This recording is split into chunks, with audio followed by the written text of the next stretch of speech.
ಹೇಮಾ ಹೇಮಾ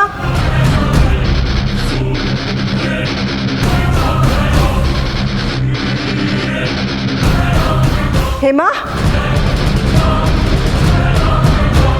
ಎಲ್ಲೋದ್ಲು ಇವಳು?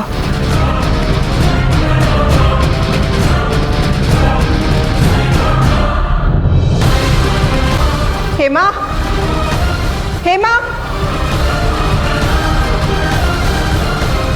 ಹೇಮಾ ಎಲ್ಲೂ ಕಾಣಿಸ್ತಾ ಇಲ್ಲ. ಎಲ್ಲೋದ್ಲು ಇವಳು? ಆಗ್ಲೇ ಅರ್ಜುನ್ ಫೋನ್ಗೆ ಒಂದು ಮೆಸೇಜ್ ಬಂತು. ಅರ್ಜುನ್ ಹೊರಗಡೆ ಹೋದ. ಈಗ ನೋಡಿದ್ರೆ ಹೇಮಾನು ಕಾಣ್ತಾ ಇಲ್ಲ. ಅಂದರೆ ಹೇಮಾ ಅರ್ಜುನ್ ಹತ್ರ ಅಮೃತನ ವಿಷಯ ಹೇಳಬೇಕು ಅಂತ ಪ್ಲ್ಯಾನ್ ಮಾಡ್ಕೊಂಡಿದ್ದಾಳೆ ಅನ್ಸುತ್ತೆ. ಅದಕ್ಕೆ ಅವನ್ನ ಹೊರಗಡೆ ಕರ್ಸ್ಕೊಂಡಿದ್ದಾಳೆ. ಅಯ್ಯೋ ದೇವ್ರೆ, ಏನು ಮಾಡೋದು? ಈ ವಿಷಯ ಏನಾದರೂ ಅವಳು ಅರ್ಜುನ್ ಹತ್ರ ಹೇಳ್ಬಿಟ್ರೆ ನಮ್ಮ 3 ಜನದ ಕತೆ ಏನು? ಇಂಥ ಸಮಯದಲ್ಲೇ ವಿಷ್ಣು ಬೇರೆ ಮನೇಲಿಲ್ಲ. ಅಯ್ಯೋ, ನಾನೇನು ಮಾಡಲಿ? ಈ ವಿಷ್ಣು ಆದರೂ ಬೇಗ ಬರಬಾರ್ದ?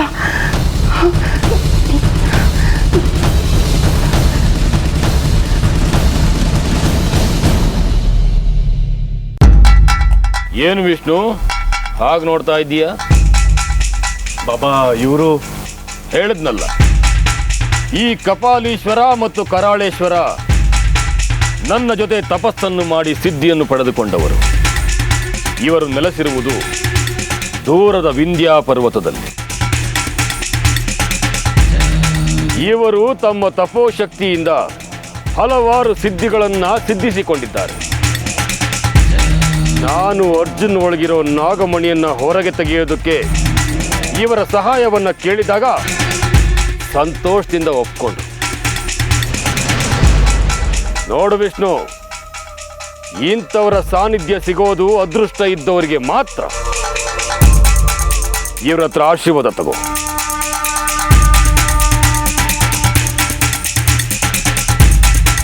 ಕಲ್ಯಾಣವಾಗಲಿ.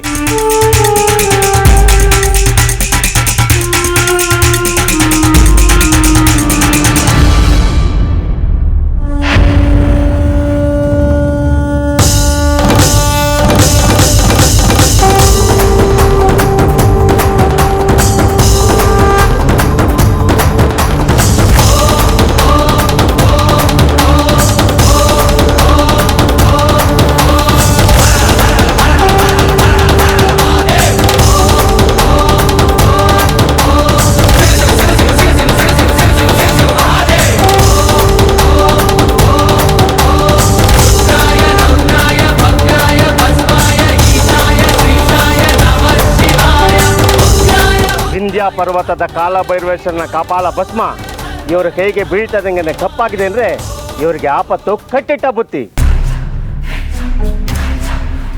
ಬಾಬಾ, ಇವ್ರು ಏನು ಹೇಳ್ತಿದ್ರು ನನಗೆ ಅರ್ಥ ಆಗ್ತಿಲ್ಲ. ಕರಾಳೇಶ್ವರ, ನಿನ್ನ ಮಾತಿನ ಗೂಢಾರ್ಥವನ್ನ ಬಿಡಿಸಿ ಹೇಳು. ಇದರಲ್ಲಿ ಬಿಡಿಸಿ ಹೇಳೋದಕ್ಕೆ ಏನಿದೆ ಭೈರವ? ನಿನ್ನ ಪ್ರಿಯ ಶಿಷ್ಯನ ಗ್ರಹಚಾರ ಕೆಟ್ಟಿದೆ.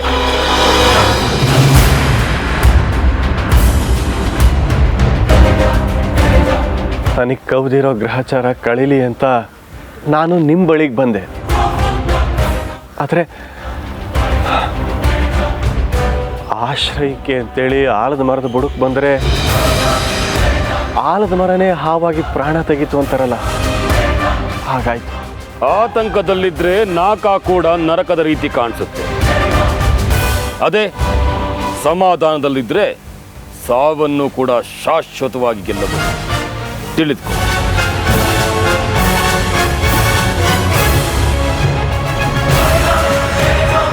ನಿನ್ನ ಪ್ರಿಯ ಶಿಷ್ಯ ಬದುಕಿರುವುದು ಇನ್ನು ಕೇವಲ 2 ಗಂಟೆ.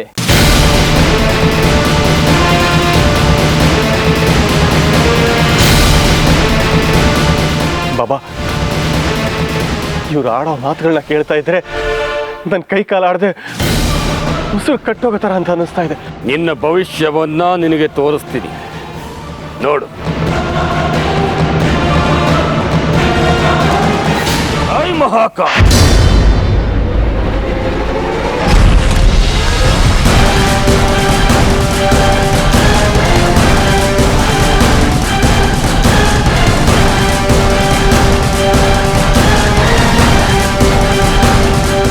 ಆಂಟಿ, ಇದ್ದಕ್ಕಿದ್ದಾಗೆ ನನ್ನನ್ನು ಇಲ್ಲಿಗೆ ಯಾಕೆ ಬರೋದಕ್ಕೆ ಹೇಳಿದ್ರಿ?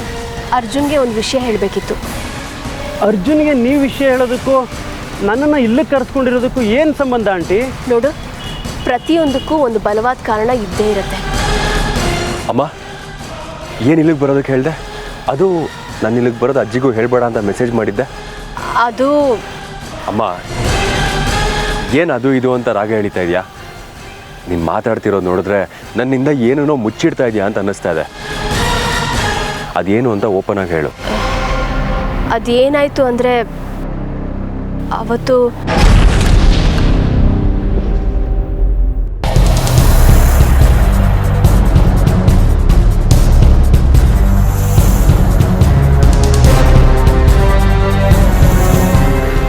ಏನೂ ಮಾಡೋಕ್ಕಾಗಲಿಲ್ಲ.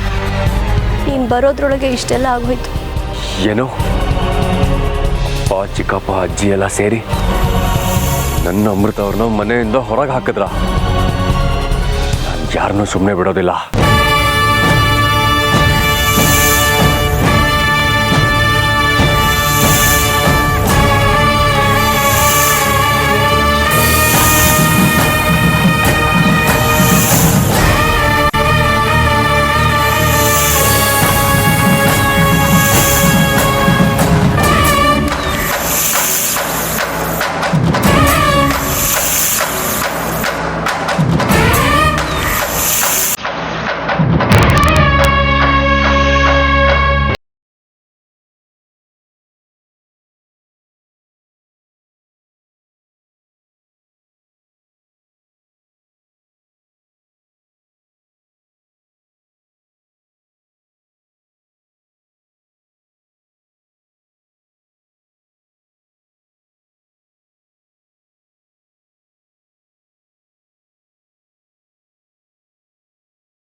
ಕಂದ, ಏನಾಯ್ತು? ಯಾಕೆ ಇಷ್ಟು ಕೋಪದಲ್ಲಿದ್ಯಾ? ಅರ್ಜುನ್, ಕಂದ, ಏನಾಯ್ತು? ಪಾಪಿಗಳು ಪುಣ್ಯವಂತರ ಥರ ಮಾತಾಡಿದ್ರೆ ಮಾಡಿರೋ ಪಾಪ ಬತ್ ಹೋಗುತ್ತಾ? ಪಾಪಿಗಳ? ಏನು ಪಾಪ? ಅಪ್ಪ, ಅಮಾಯಕಂತರ ಮಾತಾಡೋದಕ್ಕೆ ಹೋಗಬೇಡಿ. ನೀವೇನೇ ಬಣ್ಣವಿಲ್ಲದ ನಾಟಕ ಆಡಿದ್ರು ಇವತ್ತು ನಿಮ್ಮನ್ನ, ನಿಮ್ಮಮ್ಮನ ನನ್ನಿಂದ ಬದುಕುಳಿಸ್ಕೊಳ್ಳೋದಕ್ಕೆ ಸಾಧ್ಯ ಇಲ್ಲ. ಅಯ್ಯೋ, ಅಂತ ತಪ್ಪು ನಾವೇನ್ ಮಾಡಿದ್ದೀವಿ? ನೀವು ಮಾಡಿರೋ ಘನಂದಾರಿ ಕೆಲಸನ ನನ್ನ ಬಾಯಿಂದನೇ ಕೇಳಬೇಕು ಅನ್ನೋ ಹಠಾನ ನನ್ನ ಅಮೃತ ಅವ್ರು ಎಲ್ಲಿ? ಅವ್ರ ಮನೆ ಬಿಟ್ಟು ಹೋಗೋದಕ್ಕೆ ಯಾರ್ಯಾರ ಕಾರಣ? ಮನೆಯಿಂದ ಅವ್ರನ್ನ ಹೊರಗೆ ಹಾಕಬೇಕಾದ್ರೆ ಅವ್ರಿಗೆ ಏನೇನು ಹಿಂಸೆ ಕೊಟ್ರಿ? ಮಾತಾಡಿ. ನಾನು ಮನೇಲಿ ಇಲ್ದೇ ಇರೋ ಸಮಯ ನೋಡಿ ಅಮೃತ ಅವ್ರಿಗೆ ಹಿಂಸೆ ಕೊಟ್ಟು ಮನೆಯಿಂದ ಹೊರಗೆ ಹಾಕೋದಕ್ಕೆ ನಿಮಗೆಲ್ಲ ಎಷ್ಟು ಧೈರ್ಯ? ಅಯ್ಯಯ್ಯೋ, ಇದರಲ್ಲಿ ನನ್ನ ತಪ್ಪೇನಿಲ್ಲಪ್ಪ. ನಾನು ಇವರಿಬ್ಬರಿಗೆ ಗಿಳಿಗೆಳ್ದಂಗೆ ಹೇಳಿದೆ, ಬೇಡ್ಕೊಂಡೆ. ಆದರೆ ಇವರಿಬ್ರು ನನ್ನ ಮಾತೇ ಕೇಳಲಿಲ್ಲ ಕಣೋ. ಏಯ್, ನೀನು ಎಂಥ ನಾಟಕಗಾರ್ತಿ ಅಂತ ನನಗೆ ಚೆನ್ನಾಗಿ ಗೊತ್ತು. ನಿನ್ನ ನಾಟಕಗಳಿಂದ ಇವತ್ತು ನನ್ನ ಮನಸ್ಸು ಕರಗೋದಿಲ್ಲ. ನಿನ್ನ ಮಗನ ಸಾವು ಇವತ್ತು ನನ್ನ ಕೈಯಿಂದಾನೆ. ಅದನ್ನ ವಿಧಾತ ಬಂದರೂ ತಡೆಯೋದಕ್ಕಾಗೋದಿಲ್ಲ. ಅರ್ಜುನ್, ಏನೋ ಗೊತ್ತಿಲ್ಲದೆ ಮಣ್ಣು ತಿನ್ನೋ ಕೆಲಸ ಮಾಡಿಬಿಟ್ಟಿದ್ವಿ. ಇದೊಂದು ಸಲ ಕ್ಷಮಿಸಿ ನಮ್ಮ ಜೀವ ಉಳಿಸ್ಬಿಡು. ಅಮೃತ ಎಲ್ಲೇ ಹೋಗಿದ್ರು ನಾವೇ ಹುಡುಕಿ ಮನೆಗೆ ವಾಪಸ್ ನಿಮ್ಮಪ್ಪ ಹೇಳ್ದಾಗೆ ಮಾಡ್ತೀವಿ ಕಣೋ. ಈ ಭೂಮಿ ಮೇಲೆ ಬದುಕೋ ಹಕ್ಕು, ಅಧಿಕಾರ ಇನ್ನು ನಿಮಗಿಲ್ಲ. ಮಣ್ಣಿನ ಋಣ, ಅನ್ನದ ಋಣ ಈ ಕ್ಷಣಕ್ಕೆ ಮುಗಿದು ಹೋಯ್ತು.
ಅಂದರೆ ಬಾಬಾ ಹೇಮ ಎಲ್ಲ ವಿಷಯನೂ ಅರ್ಜುನ್ಗೆ ಹೇಳ್ಬಿಟ್ಲಾ? ಯಾಕಂದ್ರೆ ಅರ್ಜುನ್ ನಮ್ಮನ್ನ ಕೊಲ್ತಾನ? ಹೌದು, ಅರ್ಜುನ್ ಕೊಂದೇ ಕೊಲ್ತಾನೆ. ಅಲ್ಲ ಬಾಬಾ, ಕಾಯೋ ದೇವರೇ ಕಾರ್ಕೋಟಕ ವಿಷಯ ಕೊಟ್ರೆ ಕಾಪಾಡಪ್ಪ ಅಂತ ಯಾವ ದೇವ್ರ ಮೊರೆ ಹೋಗ್ಬೇಕು? ನಾನು ಗುರು ಮಾತ್ರ, ವಿಧಿನೂ ಅಲ್ಲ, ವಿಧಾತನೂ ಅಲ್ಲ. ಬಾಬಾ, ಗುರು ಒಬ್ಬ ನಿಮ್ಮ ಪರವಾಗಿ ನಿಂತರೆ ಮುಕ್ಕೋಟಿ ದೇವತೆಗಳು ನಿಮ್ಮ ಪರವಾಗಿ ನಿಂತ ಹಾಗೆ ಅಂತೇಳಿ ನೀವೇ ಸಾಕಷ್ಟು ಸಲ ಹೇಳಿದ್ದೀರಾ. ಬಾಬಾ ಬಾಬಾ, ನಮ್ಮನ್ನ ಕಾಯೋದಕ್ಕೆ ಕಾಪಾಡೋದಕ್ಕೆ ಕಾಲಭೈರವಂತರ ನೀವೇ ನಿಂತು ನಮ್ಮ ಜೀವನ ಉಳಿಸ್ಬೇಕು. ಈಗ ಇಲ್ಲಿಯವರೆಗೂ ನೀವು ನನ್ನಿಂದ ಪಡೆದದ್ದೇ ಆಗಿದೆ, ಕೊಟ್ಟದ್ದು ಏನೂ ಇಲ್ಲ. ನಿಮಗೆ ಕೊಡೋವಂಥದ್ದು ನಮ್ಮ ಬಳಿ ಏನಿದೆ ಅಂತ ನೀವೇ ಹೇಳಿ, ಸಂತೋಷದಿಂದ ಕೊಟ್ಬಿಡ್ತೀನಿ. ನೀನು ನನಗೇನು ಕೊಡೋದು ಬೇಡ, ನಿನ್ನಲ್ಲಿರುವ ಆಸೆಯನ್ನ ಬಿಡು ಸಾಕು. ಯಾವುದ್ರ ಮೇಲಿನ ಆಸೆ ಬಾಬಾ? ನಾಗಮಣಿ ಮೇಲಿರೋ ಆಸೆನ ಬಿಟ್ಟು ಅದನ್ನ ನನಗೆ ಕೊಡ್ತೀನಿ ಅಂತ ಮಾತು ಕೊಟ್ರೆ ನಿಮ್ಮಗಳನ್ನ ನಾನು ಉಳಿಸ್ತೀನಿ. ಇಲ್ಲಾಂದ್ರೆ ನಿಮ್ಮ ದಾರಿ ನಿಮಗೆ, ನನ್ನ ದಾರಿ ನನಗೆ.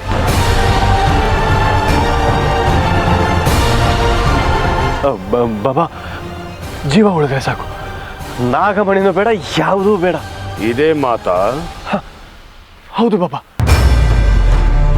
ಇದೇ ಮಾತು. ನಮ್ಮ ಜೀವ ಉಳಿದ್ರೆ ಸಾಕು. ಕಾಪಾಡಿ ಅಂತ ಬಂದವರನ್ನ ಕಾಯೋದೇ ನಿಜವಾದ ಧರ್ಮ. ನಾನು ನಿಮಗೋಸ್ಕರ ಒಂದು ಆಯುಷ್ಯ ಹೋಮ ಮಾಡ್ತೀನಿ. ನೀನಿನ್ ಮನೆಗೆ ಹೊರಡು.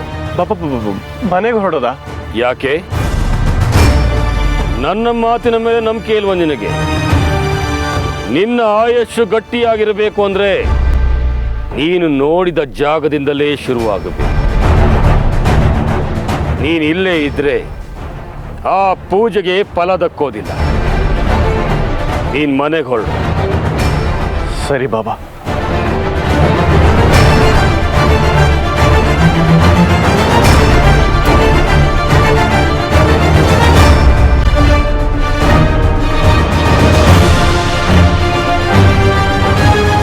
ನಿಮ್ಮನ್ನ ಕಾಪಾಡೋದಕ್ಕೋಸ್ಕರನೇ ಒಂದು ಸ್ತ್ರೀ ಶಕ್ತಿ ಅರ್ಜುನ್ ಹಿಂದೆ ಮುಂದೆ ಸುಳಿದಾಡ್ತಾ ಇದೆ.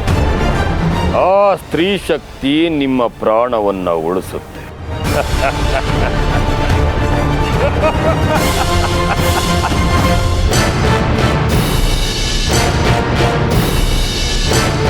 ಆಂಟಿ, ಏನು ಇದ್ದಕ್ಕಿದ್ದಂಗೆ ನನ್ನ ಬರೋಕೆ ಹೇಳಿದ್ರಿ? ಆಂಟಿ, ನಿಮ್ಮನ್ನೇ ಕೇಳ್ತಾ ಇರೋದು. ನಿಮ್ಮ ಮುಖದಲ್ಲಿ ಏನೋ ಆತಂಕ, ಗಾಬರಿ ಕಾಣಿಸ್ತಾ ಇದೆ. ಏನಾಯ್ತು ಆಂಟಿ? ಪ್ಲೀಸ್ ಹೇಳಿ ಆಂಟಿ. ಅರ್ಜುನ್ ನನಗೆ ಫೋನ್ ಮಾಡಿ ಅಮೃತ್ ಅವ್ರು ನಿಮ್ಮ ಜೊತೆಲಿದ್ದಾರಾ ಅಂತ ಕೇಳ್ದ. ಇದನ್ನೆಲ್ಲ ನೋಡ್ತಾ ಇದ್ರೆ ನನಗೆ ಮನೇಲಿ ಏನೋ ಆಗಿದೆ ಅಂತ ಅನುಮಾನ ಬರ್ತಾ ಇದೆ.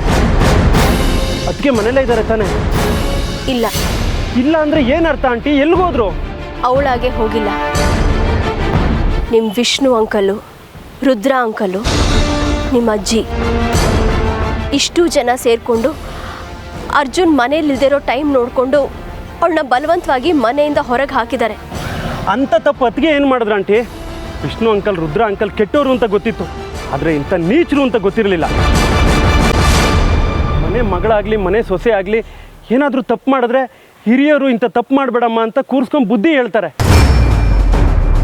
ಅದರಲ್ಲಿ ಮನೆಯಿಂದ ಅತ್ತಿಗೆನ ಹೊರಗೆ ಹಾಕಿದ್ದಾರೆ ಅಂದರೆ ಅದ್ರಲ್ಲಿ ಬೇರೇನೋ ಕಾರಣ ಇರುತ್ತೆ.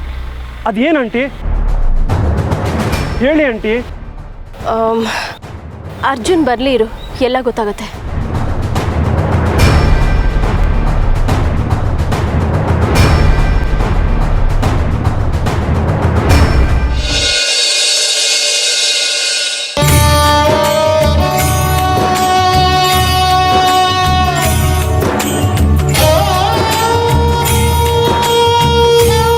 ಅಮೃತ ಕನಸು ಮನಸ್ಸಿನಲ್ಲಿಯೂ ಇನ್ನೊಬ್ಬರಿಗೆ ಕೆಟ್ಟದ್ದನ್ನು ಬಯಸೋಳಲ್ಲ.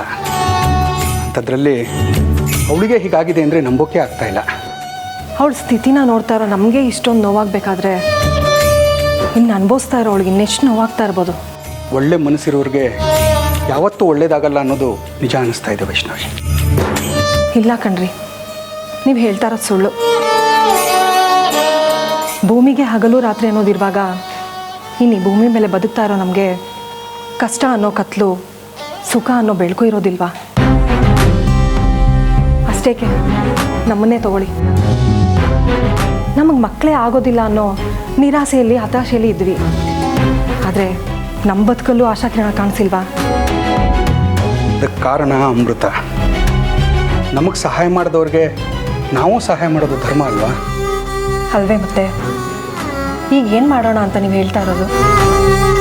ಅಮೃತ ಯಜಮಾನರು ಎಲ್ಲಿದ್ದಾರೋ ಹೇಗಿದ್ದಾರೋ ನಂಗೆ ಗೊತ್ತಿಲ್ಲ, ಆದರೆ ಅವರಿಬ್ಬರನ್ನೂ ಒಂದು ಮಾಡಬೇಕು ಅಂತ ನನ್ನ ಮನಸ್ಸು ಹೇಳ್ತಾ ಇದೆ. ಇದಕ್ಕಿಂತ ಒಳ್ಳೆ ಕೆಲಸ ನಮ್ಮ ಜೀವನದಲ್ಲಿ ಇನ್ನೇನಿದೆ? ಅಮೃತ ಮತ್ತು ಅವಳ ಗಂಡ ಒಂದಾಗ್ಬಿಟ್ರೆ ಅವಳಕ್ಕಿಂತ ನಾವೇ ಹೆಚ್ಚು ಸಂತೋಷ ಪಡ್ತೀವಿ. ವೈಷ್ಣವಿ, ಅಮೃತ ತುಂಬ ಕುಗ್ಗೋಗಿದ್ದಾಳೆ ಅಂತ ನಂಗೆ ಅನಿಸ್ತಾ ಇದೆ. ಕುಗ್ದೇ ಇರ್ತಾಳೇನ್ರಿ? ಯಾವುದೇ ಹೆಣ್ಣಾದರೂ ಗಂಡನೇ ಸರ್ವಸ್ವ, ಗಂಡನ ಮನೆಯೇ ಸ್ವರ್ಗ ಅಂತ ಬಂದಿರ್ತಾಳೆ. ಅಂಥದ್ರಲ್ಲಿ ತನ್ನ ಪಾಲಿಗೆ ಗಂಡನೂ ಇಲ್ಲ, ಗಂಡನ ಮನೇನೂ ಇಲ್ಲ ಅಂತ ಗೊತ್ತಾದರೆ ಹೇಗ್ರಿ ಸಹಿಸ್ಕೊಳ್ತಾಳೆ? ನೀನು ಹೇಳ್ತಾ ಇರೋದು ನಿಜ ವೈಷ್ಣವಿ. ಅಮೃತ ಹತ್ರ ಹೋಗಿ ಸ್ವಲ್ಪ ಧೈರ್ಯ ಹೇಳು.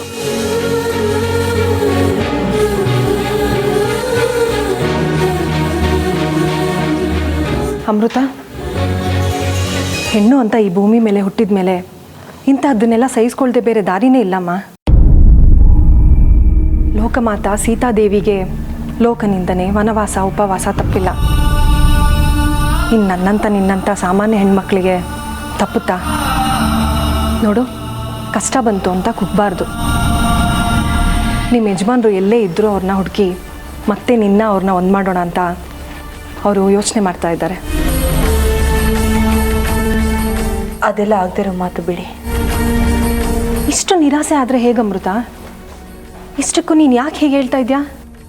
ನಾನು ನಾಗಿಣಿ ಅಂತ ಅರ್ಜುನ್ ಅವ್ರಿಗೆ ಗೊತ್ತಾದರೆ ನನ್ನನ್ನು ಅವರು ಮೊದಲಿನ ಥರ ಪ್ರೀತಿಸ್ತಾರೆ ಅನ್ನೋ ನಂಬಿಕೆ ನನ್ನಲ್ಲಿಲ್ಲ. ಅದಕ್ಕೆ ನಾನು ಅರ್ಜುನ್ ಅವ್ರ ಆಸೆನ ಬಿಟ್ಬಿಟ್ಟಿದ್ದೀನಿ. ಅಮೃತ, ನಿನ್ನನ್ನೇ ಕೇಳ್ತಾ ಇರೋದು. ಯಾಕೆ ಹೇಗೆ ಹೇಳ್ತಾ ಇದೆಯಾ? ಅದು ಯಾಕೋ ನನ್ನ ಮನಸ್ಸಿಗೆ ಹಾಗನ್ನಿಸ್ತಾ ಇದೆ. ಒಳ್ಳೇದಾಗುತ್ತೆ ಅಂತ ಅಂದ್ಕೊಂಡ್ರೆ ಎಲ್ಲ ಒಳ್ಳೇದೇ ಆಗುತ್ತೆ. ಧೈರ್ಯವಾಗಿರು.